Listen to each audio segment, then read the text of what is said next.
Hi, I'm Peter J. Ray. Welcome to Adventures in History. Today's topic is Dearest Mother, Love Ruthie. Ruth Smallshaw Ray's Letters to Her Mother, 1950, Part 53. 2457 Kenilworth Road, Cleveland Heights, Ohio, July 6th, 1950. Dearest Mother, Daddy, and Bud, I was so glad to hear from you yesterday, and then realized that while I was looking for a letter, so possibly were you too. We've been having a fairly busy time, and I've been feeling better, except for getting tired. John had 4 days off over the long weekend, although I had to go to school Monday morning. We had a nice time, though. Saturday we looked at apartments. As a matter of fact, we've done that practically every day, but none so far that we think right. I hope we do soon, as I'm getting weary of it. The co-op had a cookout Saturday night, so we played tennis in the afternoon and then went to the cookout. Sunday I slept in, so missed church, and we couldn't get seats at the ball game. So I went around the golf course while John played, and Sunday night we went to a movie. John met me after school, and after he'd played golf and we went to the ball game Monday afternoon, bowled Monday evening, and went for a picnic and swimming out at Oberlin Tuesday, so a very sporty weekend and very nice. The traffic was terrific Monday night, so many down to watch the fireworks. We were quite disappointed that Cleveland lost those 2 games to St. Louis. What do you think of the Korean situation? Bud will soon be on his holidays. I hope he's careful in all the traffic he'll run into. We've learned that you don't just have to drive carefully yourself, but also be over-careful for the other driver too. I drove some out to Oberlin, but Bud will have a lovely trip. I mentioned to John that Bud said that he just couldn't study. He said, "Bosh," and we both agreed that it's nothing to do with what you feel like doing. It's just that you decide to do it, and do it. Be the ruler of yourself, not let your emotions rule you. I suggested he might talk to Bud, but he said, "I can't give him any sympathy." John's brother is staying for summer school at university instead of going to California as he thought of doing. Last night, John and I decided that everyone seems to think so much is involved in wedding plans, and as yet we've done nothing. So what do you think we should be doing? Don't you think the engagement notice should be in the newspaper? I don't know how they run, but something like Mr. and Mrs. Blank announce Blank, daughter Florence Ruth to John Stuart Ray of Cleveland, Ohio. The wedding to take place. Isn't that right? Will you put it in? And I guess the banns won't be published for a while yet. Also about the invitations. Will Daddy have them printed? But first maybe send me the printing and style so I can choose. Or should we have them printed here? Also, would you make out a list of some sort of whom you would invite? Then we'll know how many to print, and I'll add a few I'd like to send to also. We've been thinking of flying to Calgary. I believe the plane leaves at 5:20 p.m. and costs $61 return. Will you check that? We could then visit Banff and Lake Louise and come back to Regina for the car drive to Port Arthur and take the boat trip across the Great Lakes. Then we could have a rehearsal dinner Friday evening, maybe at the Sask, for just a few of us, and have the wedding maybe early Saturday afternoon and a small reception afterwards at home. Or had you different plans? Did you prefer Winnie's morning than luncheon? Right. I love you, Ruthie. 2493 Overlook Road, Cleveland Heights, Ohio.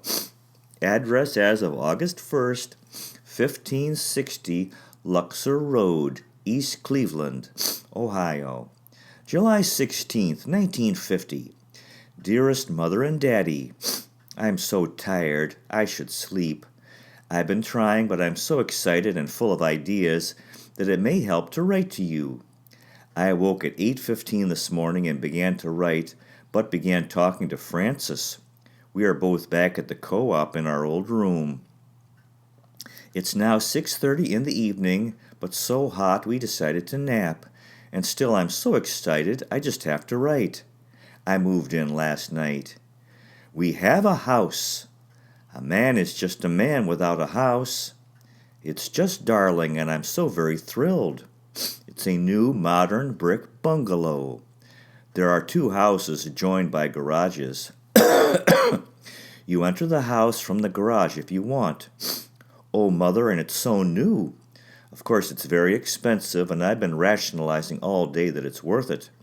I'll begin from the first. Last weekend, we went to Akron to see Ann and Wayne. They have a sailboat and went boating. Saturday afternoon. It was so lovely and such fun. Ann's mother, Mrs. Brooks, asked us to stay over and be their guests at a luncheon at the Turkey Foot Island Boat Club. She said I should rest and get built up. So we stayed with them. I went to 8 o'clock a.m. communion and went boating in the afternoon and had lunch at the boat club. Really fun. Paul and Ada drove down later and we went to the island for a picnic and swimming. Of course, I was sunburned and am peeling, but not sick. Well, we felt guilty for not apartment hunting on Sunday and have not seen any more we liked all week. The $70 one we hope to get, we can, but not till the man gets his GI Bill to buy his house and gets moved, which may be months, so we discounted that. We had Ann and Wayne Duff to dinner Friday and took them to the play Brigadoon. Terrific. So John got the Sunday morning newspaper last night, Saturday evening at 7 o'clock p.m. We phoned a likely place and went straight out. As John said, it will be a heartbreaker. $90, so much but lovely and very convenient to school. It's darling. We were the first ones out there, the only ones, although numerous calls came while we were there. We went out to the car to discuss our finances. We'd planned $80 as top. John said, "Let's take it," so I agreed.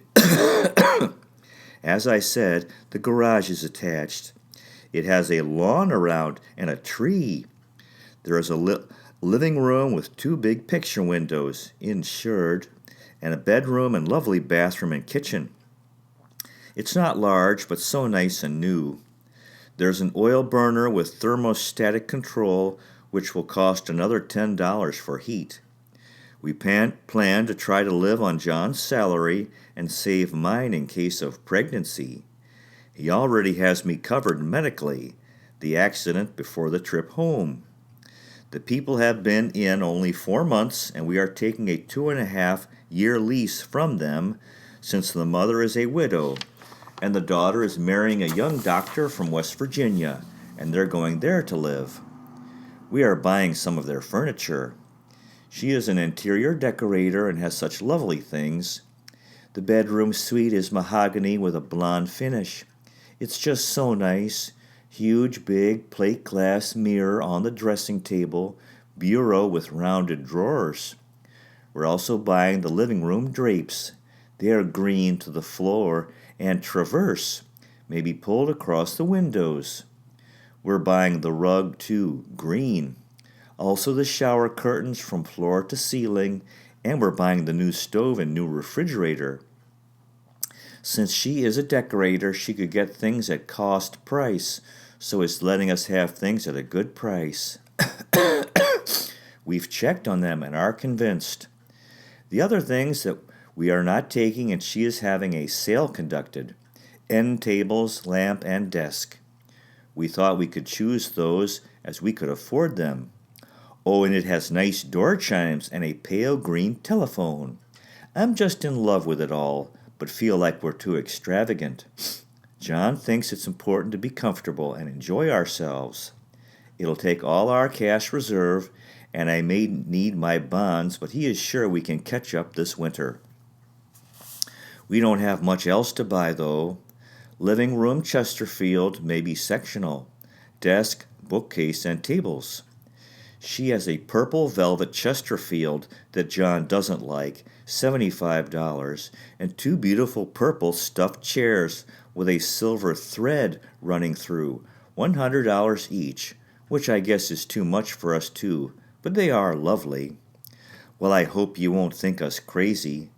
It's a lot of money, but so nice, and we'd seen so many apartments at $75 and $80 that were depressing to think of living in. It's a nice district, too. All new apartments or houses and walking distance to school. Maybe when the 2.5-year lease runs out, we can afford to build then. Mother, I was so thrilled, too. You know, I discovered that Dr. Glover, who operated on me, also did cleft palate operations and was closely associated with the clinic. I told him about my teaching, and he expressed how he felt like he did so much good, in so many words, when he did those operations, and I'd seen some of his films at the clinic and told him. Dr. Gardner from the clinic drove me to school one day and asked if Dr. Glover were going to give me a reduced fee, since I had been associated with the clinic and was a student. I said I had no idea. I got the bill yesterday. The operation and all those visits for dressings, $75. Less than the hospital bills. Wasn't that wonderful? We'd expected at least $500 for a top-notch surgeon and such a delicate operation. People are so wonderful. Life is so good. My face is improving, but still. I'm moving into the co-op and will move into the bungalow on the 1st and be home by the 11th. Will you please find out if I'll need any information regarding John on the wedding marriage license that I might not know of offhand? I'm flying to Minnesota and bus or train from there. We have our reservations at Banff Springs Hotel and also Chateau Lake Louise, $15 a day, and a deluxe cabin coming back across the Great Lakes. John said the honeymoon is not where you started to economize. I can see who will have to put a clamp on the money in this family. Me. When we decided to take the bungalow, he said, "Will the Scottish blood in those Canadian veins of yours let us pay that much?" Anyway, it'll be so nice and so much nicer than I'd expected to start. Oh yes, the bedroom drapes are natural blonde traverse. We're buying those too. You must come to visit us. They've had 300 phone calls today, and even the owner wanted his friends to see it, but she said no. We'd paid the deposit. While we were there today again, there were at least 15 telephone calls inside half an hour. John is a remarkable person. Marriage certainly involves you quickly, doesn't it? I'm still excited, and I went to church. Love, Ruthie. Sunday evening, undated. Dear Mother and Dad. John and I have been busy planning the things we have to take care of before the wedding trip, and of course our expenses here, the house, and so forth. Our immediate attention is that the invitations will have to be mailed approximately July 24th for those in the United States. We will make up a list of invitations to our friends here and would very much appreciate your making up a list of friends in Regina whom you would like to invite. Daddy, would you mind addressing the invitations for us? You have such a nice handwriting. Please do not put RSVP on the invitations because we know very few will be coming from the U.S. We think 100 will be enough. We feel that 2:00 p.m. on the 19th would be about the right time for the wedding. So far as the enclosure card for the reception is concerned, that will, of course, depend on where the reception is. I would like to leave this to your discretion.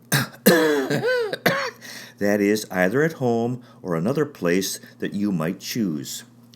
Connie thought that you would probably be willing to have the reception at home, but that would involve quite a bit of work for you.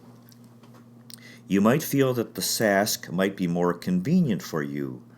Would it be worthwhile to consider a caterer for canopies? Do you think champagne would be too expensive? My own opinion in the matter is that the reception would be much cozier if it were at home. Now about the rehearsal dinner the night before the wedding.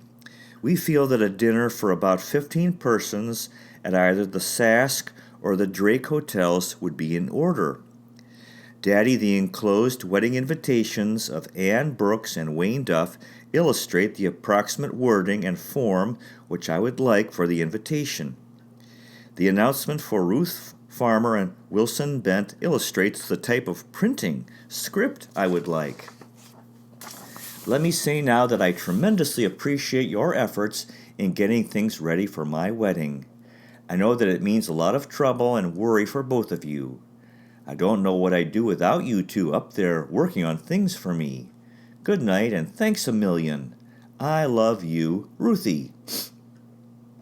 2493 Overlook Road, Cleveland Heights, Ohio, July 29th, 1950. Dearest Mother and Daddy, oh, I'm so happy. School's over and I can now indulge in the luxury of getting excited. So many nice things happened yesterday, I hardly know where to begin. Daddy, your letter to John was very good. He thinks you have quite a sense of humor.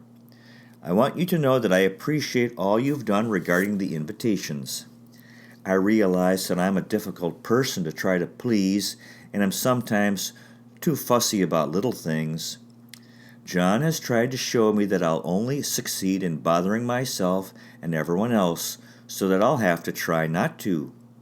As you know, I've never looked forward to all this procedure, and sometimes it seems to loom as big in my mind, but in 3 weeks it'll all be over, and John wants me to have nice memories to look back on. The kids have the invitation up on the bulletin board with a big sign under it wishing us luck. And last night they had a dinner and presented us with a very nice tablecloth and napkins. Afterwards they had a party and had invited a lot of kids that used to live in the houses. It was very nice of them all. They're really a thoughtful bunch. Another nice thing yesterday, after writing a very stiff music exam, I learned that I got an A in the Child Growth and Development course that I took this spring. So that made it 3 A's and 2 B's, which we felt was very good. Full-time university, teaching half-time, and usually more, plus the car accident. It just about took all I had, though. Then we had another wedding present from Ada and Paul, a meat fork and gravy ladle in our Dearlight. So nice of them. So we'd better send them invitations too, and I'll enclose their addresses. The people are moving out of our house Monday, and I'm anxious to go over. 1560 East Luxor Road, East Cleveland. Isn't that a nice address? As I've mentioned, the living room will be in green. The kitchen, though, has blue trimmed linoleum. The corners are rounded slightly at the wall for easy cleaning. We're going to Sandusky tomorrow, as his mother has some things she wants us to have. Bud will be home soon, and I just know he'll have had a wonderful trip. I'll be so happy to get home and see you all. It makes me sick to think of the way this Korean situation is going. I certainly hope Bud won't join up until he's drafted. Fellows in the reserves here are trying to get out, and some of the fellows in look so pathetically young. What a world. I've been trying to make reservations to come home and may fly all the way if I can't get any better connections. Oh, I'm still so happy about our little brick bungalow. They have round sectional furniture. Think you'd like it? I look for a letter every day. Love, Ruth. 2493 Overlook Road, Cleveland Heights, 6, Ohio, July 24th, 1950. Dear Mother and Dad, I was glad to get your letter this morning and was very much pleased to find that you're getting the invitations out in such good time. We were glad that you chose 3 o'clock after we discovered that the plane leaves at 6:20. However, there was one thing about the invitations which I did not like. There may still be time to change it for some of the invitations. The invitations should have no wedding figures on it. Daddy, could you have some more invitations printed on plain paper and send the plain invitations to all the other people? I'll be sending you a list with my own friends shortly. I have been very busy with exams and papers, so will be very glad to have my finals over Friday. I did well, got 95 and 97 on 2 exams in music appreciation, but feel that I did poorly on the one last Friday. Contrary to popular belief, you mentioned that we cannot be good in everything. People who are successful and high in achievement in one field usually are high in other fields too. In other words, gifted people are usually so in most fields, and slow learners likewise slow in all things. However, it would help if I had more of a background of music. I'm still so pleased about the house. We have signed the lease, and Betty and I are going over August 1st and try to straighten things out and plan what we need. We have bought a new stove and refrigerator and living room rug and drapes and blonde oak bedroom suite, as I probably mentioned. We looked briefly at some sectional furniture, round, that appealed to me, and have talked to an interior decorator, but haven't decided anything further until I'm through school. I gave a book review on Maurice Ravel today, the composer of Bolero, Daphne and Chloe, among the better-known ones. Frances left Sunday morning, and I shall miss her. The Baptist convention began Saturday, but have not heard from Elsie. I phoned the hotels, but no clues. I have been to the dentist and have work to be done next week. Friday night, the kids here are having a party. Saturday, Wayne and Ann Duff have invited us to Akron, and Sunday, John's mother has invited us down. She has some things, sheets, etc., she wants us to have, if we can use them. I'll write more tomorrow. The note from Mrs. Palms said that Wade was working himself to death and that there was not another Ruth, and she wants me to write. I certainly hope the Korean situation gets better. Walking home today from university, a young fellow started walking with me. He said he decided not to keep on in school, since he'd soon be drafted anyway. He was 20. I said, my kid brother is just 22. He said, your kid brother? You certainly don't look that old. Seriously, it is terrific, though. It makes me sick to think of it. More war. Thanks again for everything. I'll send the days for the reservations when they're decided. John reminded them again today. And do have some plain invitations printed, please. Are there no reception cards to enclose? I'm tired, typing late. Good night. Love, Ruth. To be continued. Well, that concludes today's presentation. Good luck to you with your efforts in family history. If this interests you, finding, preserving, and sharing old letters, diaries, and photographs, and interviewing elderly relatives while they're alive, you might consider checking out our website, Adventures in History with Peter J. Ray, at peterjray.com. You also might consider checking out our podcast, which you can listen to on Spotify, Breaker, Google Podcasts, and Radio Public. Thank you so much for watching. I really appreciate it. God bless you. Take care, and I'll see you next time.